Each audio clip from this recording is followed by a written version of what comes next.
I'm Dr. Janet Ogunkoya. I'm the Head Utilization and Case Management at Avon HMO. Pre-authorization is an approval gotten by the provider before a service is rendered. Providers could be a hospital, clinic, diagnostic center, and the likes. It could come as an alphanumeric code that we call PA, generated from our portal. It could be a verbal approval with a follow-up email. It could be through WhatsApp. We have different channels for pre-authorization. So it's an approval gotten before a care is rendered to our release. Pre-authorization exists for different reasons. For our release, we want to be sure that they are receiving adequate care. We want to work with them through their healthcare treatment. Imagine your enrollee undergoing a cesarean section and nobody is communicating with you or communicating with the provider. So we want to know what our providers are doing for enrollees, especially for secondary care at every point in time. For our providers, it serves as proof. So they get consent from us, get approvals from us to be sure what they are rendering, the care they are rendering to our enrollees. So they use these PAs to get payments later on when their bills are submitted.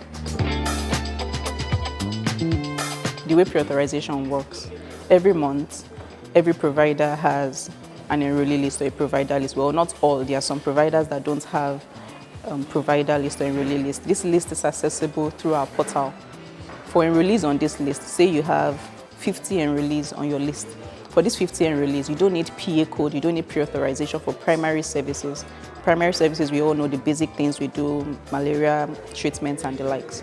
Then for secondary services for these 50 enrollees, you need pre-authorization for these things. Secondary services, advanced investigations, admissions, surgeries and the likes, specialist consultations, you need pre-authorization, you need approval to go ahead to see these enrollees. But for enrollees not on your list, say an enrollee walks in and the enrollee is not part of your 50 people on your list, all you need is for primary services for that enrollee, you only need GP consultation code. Once you get approval for GP, general practitioner consultation, it takes care of primary services for that enrollee. But for secondary services, it applies to all, both enrollees on your list and those not on your list.